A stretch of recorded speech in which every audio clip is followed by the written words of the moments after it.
Long time no update.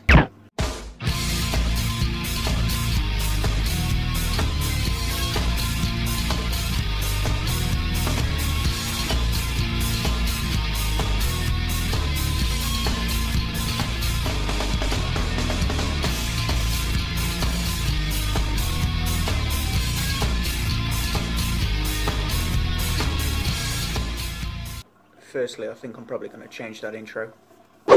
Secondly, I'm going to talk about, you know, as much as I can think of. I don't write nothing down, I just go off the cuff. So I'm going to go on about that for a bit, and then I'll take the camera and have a closer look at whatever it is I've been going on. So, it has been a long time without an update.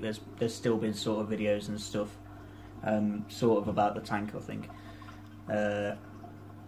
I've done a lot of videos on the bearded dragon. I've started doing stuff for my iguana. I think there's going to be other bits and pieces. Anyway, it's not a channel update. In the time that I haven't done an actual video of the tank itself, has it been a month or something like that? Quite a lot has happened, to be honest with you. There was a good while, near enough the whole thing till recently, to be honest with you, where I haven't been able to get in there properly, and it's not been neglected. I still feed the crap out of, you know, everything, but it's not been, like for instance, one thing that I forgot to do was change the GFO. I'd remembered that I took it out, and I just had it in my head that I'd replaced it and put new stuff back in. I don't run a lot of it, I don't run carbon all the time, but, you know, that's just me, I get forgetful sometimes. So I hadn't done that.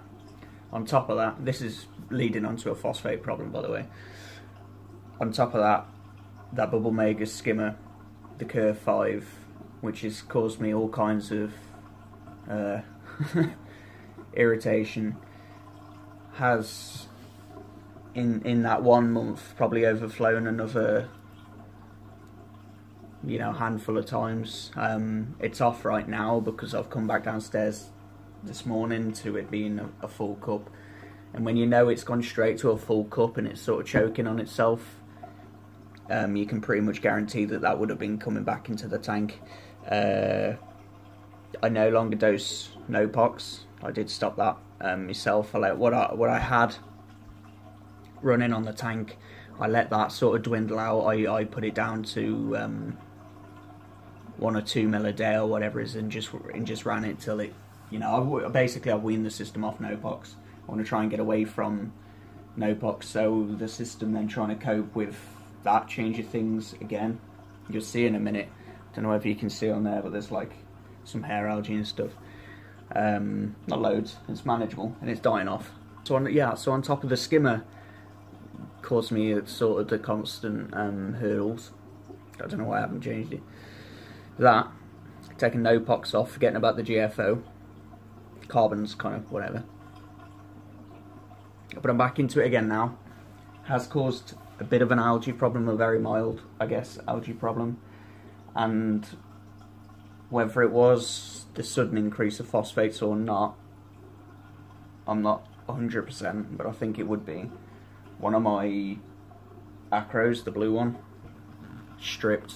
I was talking to the missus about it, and I was like, oh, it's spacing out really well now. So, oh, well, yeah. And I was like, the only problem is it seems to be reseeding at the base, so I'll have to check on all that. This is when I just sort of got back onto, you know, go balls deep back into the fish tank after having a bit of a 3 or 4 weeks being knobbed about. And then we got up the following morning and it was just white. And that's, you know, any of you lot that are thinking of getting into SPS, especially the, generally speaking, the acropora side of things, that is how fast it can happen. If you see a little bit of STN or something, slow tissue necrosis or whatever, or a bit of bleaching, it doesn't mean like, oh, I better do something about that. And that's how fast it can happen. Totally white overnight. So yeah, gutted. I've left the coral in there so we can see it on the video. I knew I wanted to leave it on there so that when I did the update, we can see it. And like I've said in the past, I had a coral die in there. I'm going to leave it in there for a bit as a warning to all the other corals. Survive, live or die. But no, really, like, it was growing so well, and it was one of the first acros, or probably actually no, it's the first acro I actually started getting good growth on, so I was like, it was my own that I owned. So I was really proud of it and everything else. To lose it, totally gutted. But speaking of coral, I finally got this useless piece of shit kit off the tank. Should have never even bought it. I was none the wiser. Took that off there and made a bit of an investment on this one, which you go back. I'll link it at the end of this video if you hold on to the end. If you survive to the end of the video, fair play to you. I'll put a link on there to that, and you can see it's just the unboxing of that. But with this dose and pump, I'll do a the same as I did with the ALR1 reactor. Every so often I'll do update videos and stuff like that. Someone's asked me to do setup video, and I'm going to have a go at doing it. I'll have to do the screen record thing and see if I can do it like that. The only problem is I've had a little bit of trouble connecting it up and everything like that. I am a bit nervous. I'm going to do it, but I am a bit nervous of like losing the program or something like that when I'm trying to, you know, show the ins and outs of it. But we'll see what happens. It'll be easy enough to set back up, I'm sure. But yeah, no. So I test my alkalinity religiously, using the Hannah checker, DKH checker, and it just goes to show you how wrong this doser was off, because I've been running at a constant 9.6. Lost the coral before I swapped doses over, and it dropped to 8.6. So I mean, it's dropped that whole, you know, it doesn't sound like a lot, but I think when if you didn't catch it, and when you're regarding SPS and stuff like that, you should see it as a lot. You should still see that as a bit of a move. So yeah, bearing in mind I'd lost a coral, you'd expect it to go up. I switched pumps over. I was dosing 3 ml of each solution, that's Triton elements, other methods, on the Jabo doser. So I picked up the H2 Ocean DD Pro P4 fucking dosing pump, set that straight off to 3, thinking obviously that's going to be much more accurate and all the rest of it.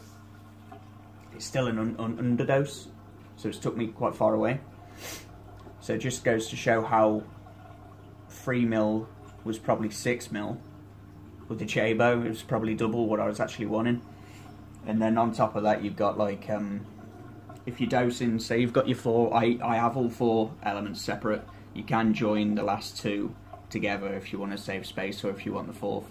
A lot of pumps tend to be 4 heads if you want the 4th head for something else, whatever. Anyway, I have all 4 separate, so a litre of each. And then in a couple of months' time or whatever, you'll have like a quarter left of one, 3/4 left another, half of one, and like a tenth of another. You know, it was all totally fucking bollocks. Like, to be honest with you, I'm kind of amazed how it lasted.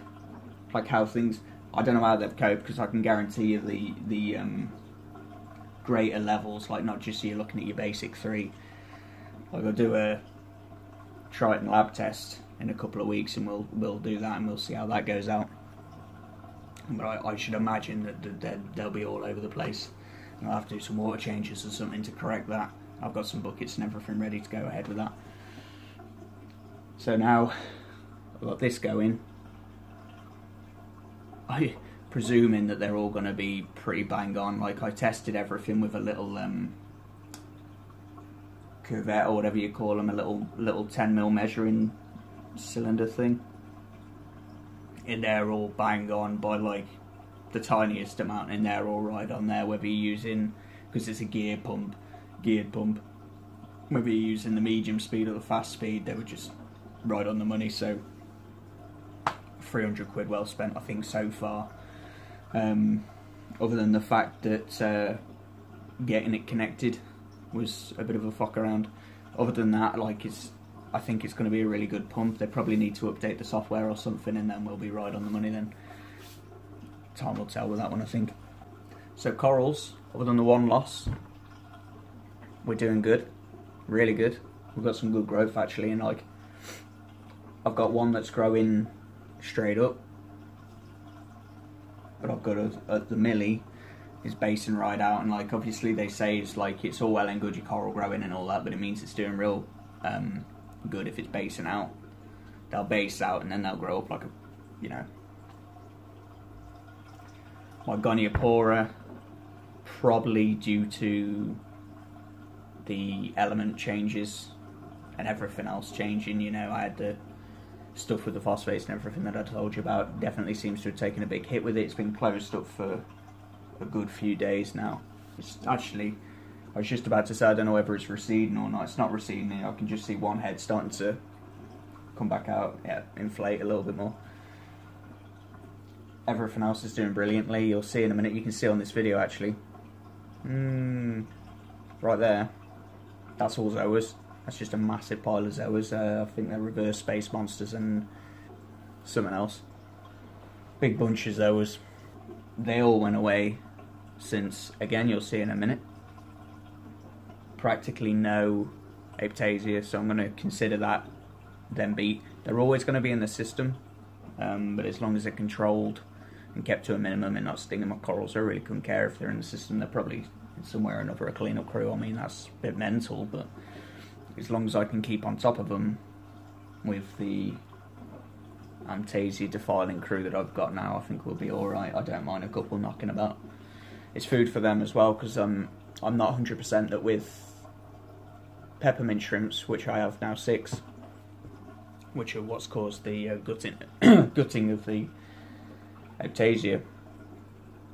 I know there's some people that have complained about, they finish the Aptasia, basically if they can't find enough food, there's a chance they might turn on certain coral. I'm not 100% what I've heard corals that they'll eat, but I'm going to assume it's probably like more soft tissue stuff. Probably zoas as well. I don't really know what, but I'm sure I've read somewhere that they'll start chomping on your corals if you're not careful. So 4 of them have ganged up under one of the pumps. Whenever I put food in there, they've learned that the food will float over to them and they just sort of grab it out the top.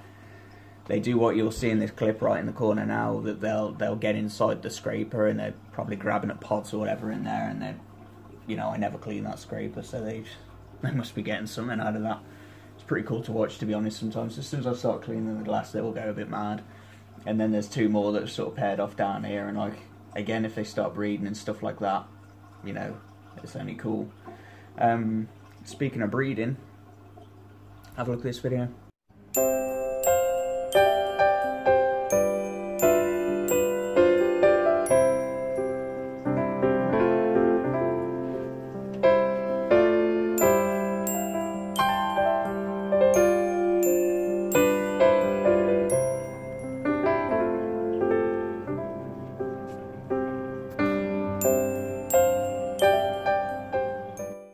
In the space of probably about 2 weeks, I saw that mass Trochus orgy 4 times, I think, 3 or 4 times.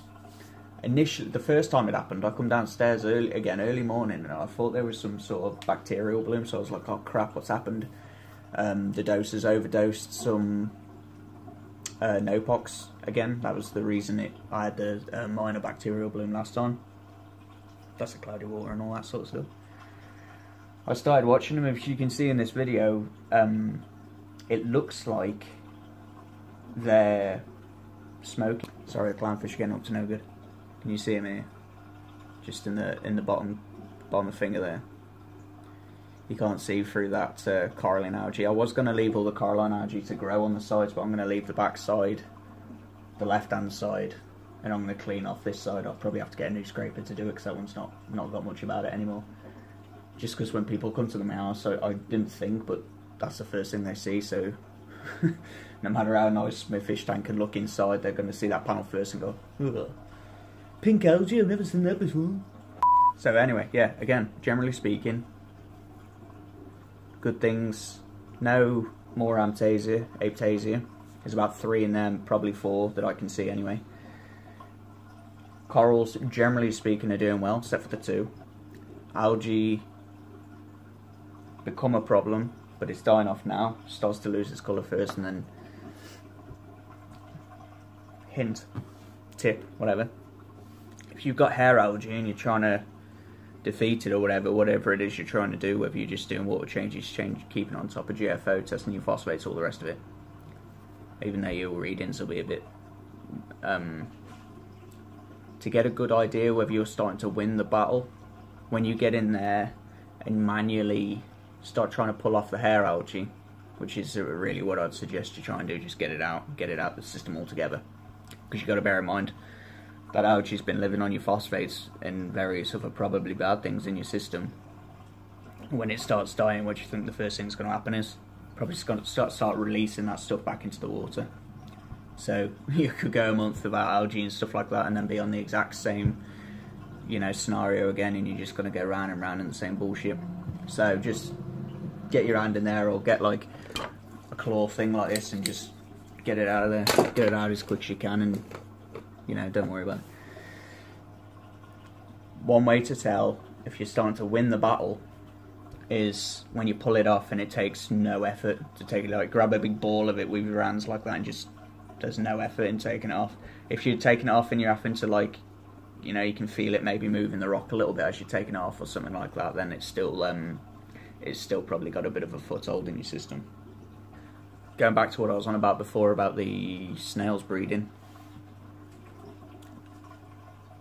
I'm not 100% if I've definitely seen it or not, but I was eating a steak the other day, and like I was looking into the tank, and I was actually talking to a friend and my partner about the Royal Grammar I've got that have paired off. It sounds like if they started breeding or spawning or whatever, it wouldn't probably work out in this tank, but knowing that I've got other tanks planned out, I could, you know, isolate them and doing them on their own. How cool it'd be to breed them and have like another generation of captured bred fish.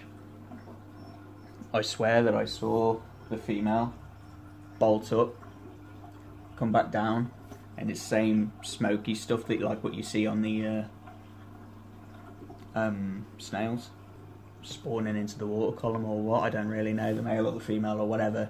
One of them come up, shot back down. As it turned, all this stuff come off. It might have just been timing and perspective, like there might have been a bit of a snail right behind the fish, and as the fish turned, it just might have been perfect timing as it sort of smoke stuff come out. Or it might have had a mouthful of fucking choker's snail load and spat it out as it's spun around or something, I don't know. But either way, if that scenario comes to pass, I think that'll be absolutely awesome. One more thing in regards to nutrients is this: the ALR1 reactor is really started to crank out mad amounts of algae. That's another thing I know, that the phosphate levels must have been creeping up. Productivity out of that thing has gone through the roof. I have actually got it on its own pump now as well, which will obviously help, because that means it's getting its... I have it on about a 2,500, 3,000 litre an hour pump, which is quite a bit, well, a little bit over what you're supposed to have it, but I like to go with the higher flow for my own. I just think that's better. But also, it's taken a really long time, but I am noticing a little bit of pod population in there now. Only downside is obviously each time you take a load of algae out and harvest it or whatever, you're probably going to be throwing away a lot of those pods. So if I see them, believe it or not, I know it's only a copepod or whatever, but if I see one and it's like obviously, you know, easy to get out or anything, I just flick it in and it'll land in the bottom and it'll swim off or scurry away or whatever, and you live to fight another day. One other really bad thing with the tank that's sort of bugging the crap out of me is this fish, Miguel. Absolutely love that fish. He's a miserable looking fucker. He's just a black fish, nothing super special going on about him, but I really like him. It's my partner's fish, and you see in this first clip, he looks really fat, nice and healthy. boss. And then you see in the second clip, he looks like shit. He's like he's come off the gear or something and like stopped going to the gym. He just looks, you know, he looks like a knackered old bloke. I don't know what the deal is with that fish. I've tried to come up with different ideas of ways to get him to feed. I don't know exactly what type of algae it is he's feeding on, because he obviously isn't air algae because he ain't touching that stuff. But you see him eating a lot. Like, you can watch him for a minute and you'll see him chewing at all kinds of different things even within that minute. And yet his weight seems to be rapidly decreasing. I really hope it isn't some sort of internal parasite or something up with him, I don't know. So yeah, I'm trying to think of all I can of what I can do. But I've tried quite a few things already, to be honest with you. I was kind of hoping that I'd win maybe with mastic or something like that, because you can stick that to the rocks. But that doesn't seem to work. He basically won't touch anything that you pre-prepare for him. He'll look like he's going to go for it, and then, you know, I don't know, he just bails on him, like, nah. And he goes off and does his own thing. But maybe he'll turn it around. He's no bigger than when I actually bought him in regards to length and all that, so maybe he's just, you've got no idea how old they are. You go and buy them from the shop and all that, and they're already full size. It could be quite an old, long-lived fish as it is, so we'll have to see how it goes with that. Future episode, I'll show you how I do, probably show you how I do a water change. I'm going to clean all the pumps off, and I'm going to use citric acid to do that, so I'll show you how I do that. I've gone mad a bit in the past about working your tank around what you put into the tank in terms of like food and different forms of nutrient and stuff like that. You know, you might put REEFER in there, or polyp power, or all that sort of stuff for your coral, or reef energy A and B I use a lot of, as well as all kinds of fish food. I didn't change any of that. I knew I had phosphate issues and stuff, but I didn't want to alter what I was putting in the tank. If phosphates were going to keep creeping up, then I wasn't doing my bit as a, you know, half decent reefer. I don't know what you want to call it. I've been doing it for a long time to know better, basically. I still put a good couple of frozen cubes in there a day. They get pellets. In regards to feeding, nothing's actually changed. I've just altered what I'm doing with the chemical and mechanical filtration. In regards to upgrades with the tank, if I was going to do another upgrade, I'd probably say that the skimmer would need voting out of Parliament, really. But see how it goes. I've got so much other stuff that I'm doing that's, you know, I wanted to get the doser because I know that could cause so much more trouble than a skimmer. Realistically speaking, I could check on the skimmer every time I'm near the tank. It doesn't take a lot of effort to just open the tank and have a bit of a look. So that's down to me, really, regardless of whether the skimmer's a piece of shit. Right, spin this camera around. You can stop looking at my ugly mug, and we can have a closer look at the corals and the fish and whatever else. So there's El Purpolo. That's one hell of an antagonist. I should really come up with a proper name for him, but I think he's having a good go at me. Goniopora there. Maybe that's a reason why that fucking coral ain't doing so well. Bastard. There you go, people. If you'd seen that, you'd probably think it looked like he was eating algae off there, but that last bite definitely looked like he tore one of the heads off, to me. So, glad I just saw that, to be honest, because I was on the verge of, if any of you remember, I'm always sort of not 100% on what to do with this big plate rock here. One of the ideas I had was to have all different types of gonioporas on there, all different colours, so it's probably a good idea that doesn't happen, maybe. This is huge mass of coral. I find that I can't quite zoom in to see cool colour. They'll just start looking dull. I do wish, to be honest, that I'd put something a bit brighter on the back there, but it's not too late to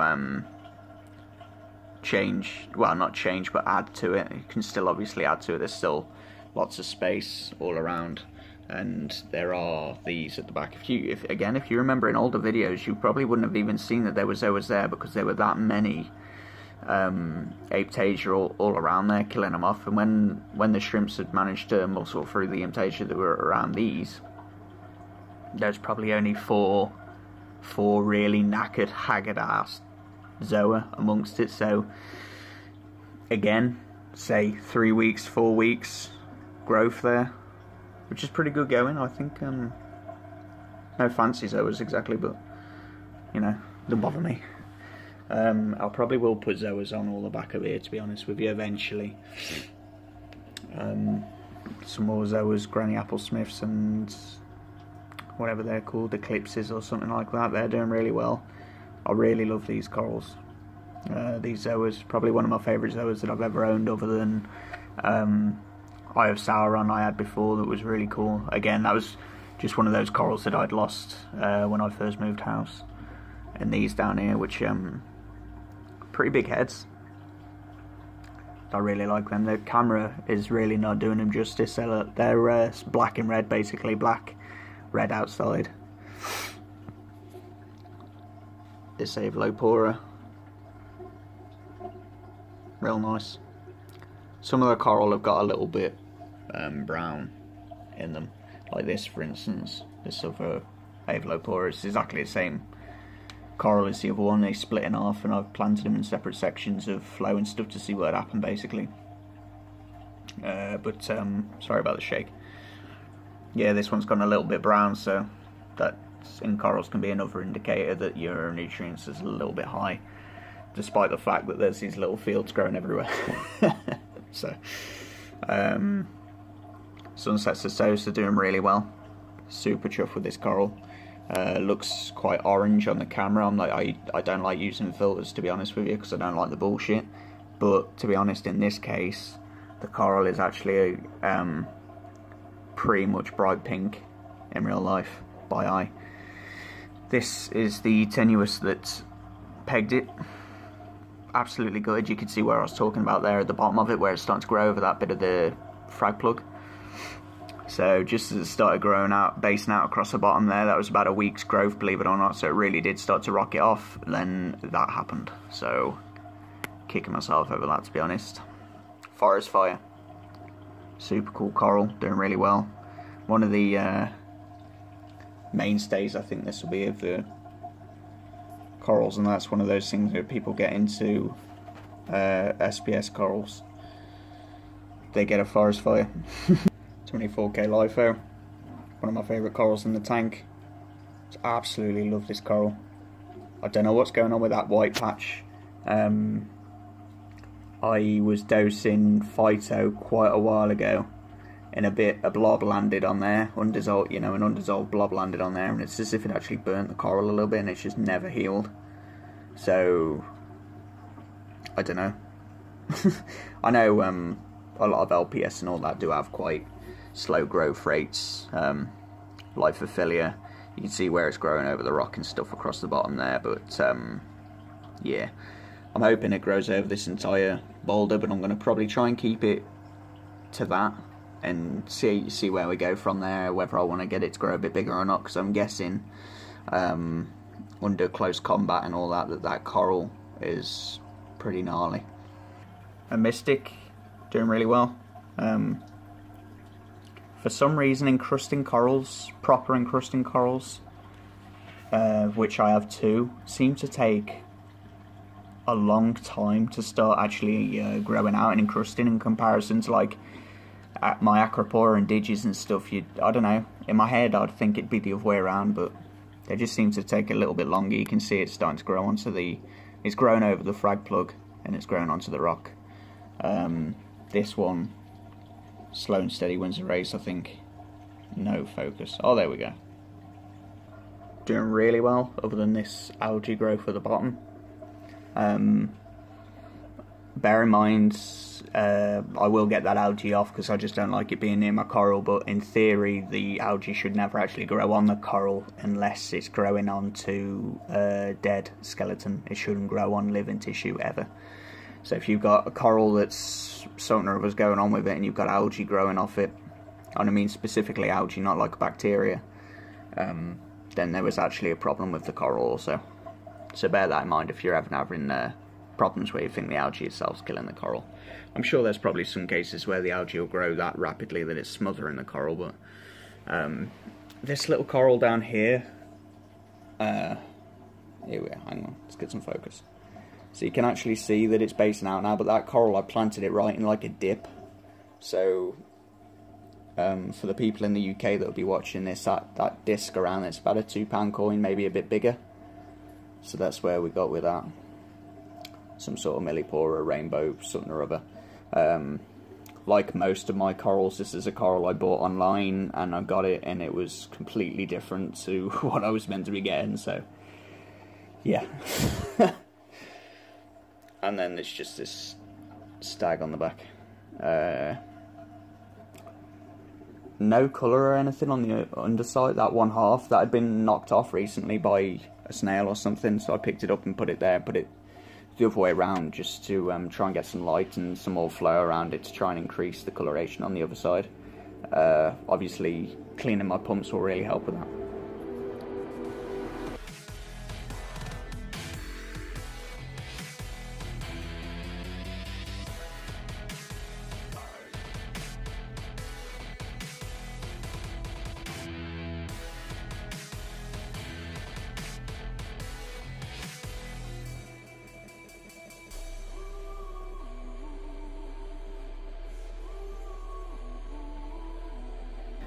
Like, comment and subscribe. If you've got any questions at all about the aquarium or any future projects that I might be doing, give us a shout and I'll let you know anything. If I can answer you, I will. Cheers. Keep it wet.